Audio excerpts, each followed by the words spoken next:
ये ज्योतिर्लिंग भारत के 12 ज्योतिर्लिंगों में से एक माना जाता है। महाराष्ट्र के औरंगाबाद दौलताबाद से 12 किलोमीटर दूर विरुलट गांव के निकट स्थित है। इस मंदिर की दूरी दौलताबाद रेलवे स्टेशन से लगभग 18 किलोमीटर पड़ती है। महादेव के इस ज्योतिर्लिंग को घृष्णेश्वर नाम से पुकारा जाता है, हालांकि कुछ लोग इस मंदिर को घुश्मेश्वर नाम से भी पुकारते हैं। पौराणिक कथा और इतिहास से पता चलता है कि इस मंदिर को देवी अहिल्याबाई होलकर द्वारा पुनर्निर्माण करवाया था। भारत के 12 ज्योतिर्लिंगों में से इस ज्योतिर्लिंग को अंतिम ज्योतिर्लिंग कहा जाता है। भारत में स्थित 12 ज्योतिर्लिंगों में से यह अंतिम ज्योतिर्लिंग घृष्णेश्वर ज्योतिर्लिंग है। माना जाता है कि इस ज्योतिर्लिंग के दर्शन से सुख तथा संतान की प्राप्ति होती है। इस मंदिर की यह विशेषता है कि इसमें 3 द्वार हैं तथा गर्भगृह के सामने ही एक विस्तृत मंडप है, जिसे सभा मंडप कहा जाता है। ये सभा मंडप मजबूत पाषाण स्तंभों पर आधारित है। इन स्तंभों पर सुंदर चित्रण तथा नक्काशी की हुई है। सभा मंडप से निर्मित नंदी जी की मूर्ति भी वहां स्थापित है, जो ज्योतिर्लिंग के सामने पड़ती है। घृष्णेश्वर मंदिर के दक्षिण दिशा में एक पहाड़ की चोटी पर दौलताबाद का किला स्थित है। इस स्थान पर धारेश्वर शिवलिंग की स्थापना हुई है। यहाँ से थोड़ी दूर जाने पर एलोरा की गुफाएं दिखाई देती है। गुफाओं में कैलाश नाम की गुफा सर्वश्रेष्ठ और अति सुंदर है। पहाड़ को काट काट कर इन गुफाओं का विशेष तथा अलौकिक रूप से निर्माण किया गया है। आइए अब जानते हैं घृष्णेश्वर ज्योतिर्लिंग की कथा।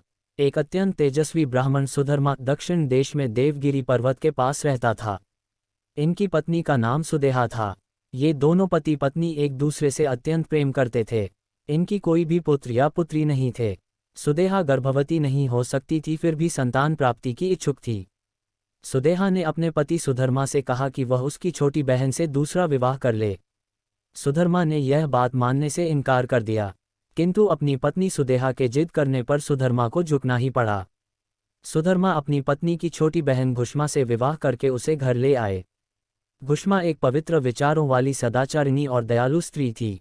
वह महादेव जी की परम भक्त तथा श्रद्धापूर्वक प्रत्येक पहर शिव के ध्यान में लीन रहती थी। वह प्रतिदिन 101 पार्थिव शिवलिंग बनाती थी।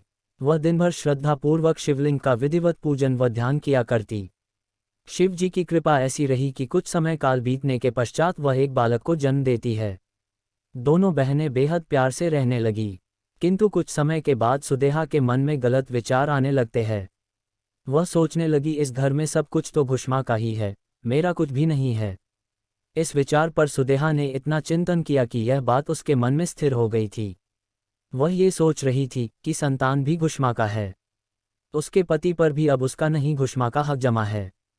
घुष्मा का पुत्र भी बड़ा हो गया है, वह विवाह योग्य हो गया है।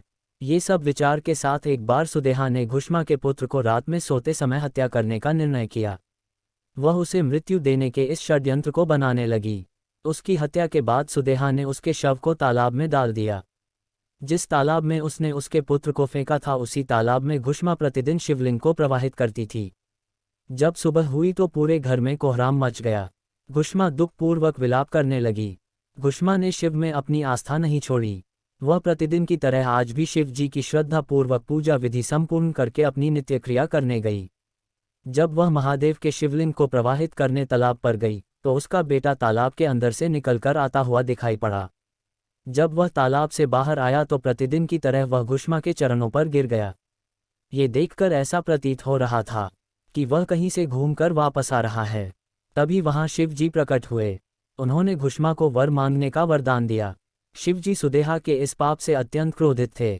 वह इतने क्रोध में थे कि वे अपने त्रिशूल से सुदेहा का सर काटना चाहते थे, किंतु उसकी छोटी बहन ने शिवजी से नम्रतापूर्वक हाथ जोड़कर निवेदन किया कि वह उनकी बहन को कोई दंड न दें। उन्होंने जो भी किया है वह पाप है, किंतु अब शिव जी की दया से ही उसे अपना पुत्र पुनः प्राप्त हुआ है। शिव जी ने घुष्मा की इस विनती को स्वीकार किया तथा घुष्मा के कथन अनुसार सामाजिक और जनकल्याण के लिए उसी स्थान पर हमेशा के लिए निवास करने की प्रार्थना को स्वीकार करते हुए उसी स्थान पर ज्योतिर्लिंग के रूप में स्थापित हुए। ज्योतिर्लिंग मंदिर का नाम महादेव की परम व अनन्य भक्त घुष्मा के नाम पर पड़ा, जिसे भारत के ज्योतिर्लिंग का अंतिम घृष्णेश्वर ज्योतिर्लिंग के नाम से जाना जाता है। मान्यता है जैसे घुष्मा की अनन्य भक्ति से प्रसन्न होकर महादेव ने संतान सुख दिया और उनके पुत्र की रक्षा की, उसी प्रकार श्रद्धापूर्वक दर्शन करने मात्र से यहाँ निसंतान जोड़ों की संतान प्राप्ति की मनोकामना शीघ्र ही पूर्ण हो जाती है। इस ज्योतिर्लिंग में स्थित शिवालय सरोवर का सूर्योदय के समय दर्शन अवश्य करें। ये वही सरोवर है जहां घुष्मा प्रतिदिन 101 शिवलिंगों को पूजन के पश्चात प्रवाहित करती थी, और यहीं से उसे अपने पुत्र की प्राप्ति भी हुई थी। तो दोस्तों, ये है घृष्णेश्वर ज्योतिर्लिंग की कथा। ऐसी ही कथाएं सुनने के लिए जुड़े रहे हमारे साथ। धन्यवाद।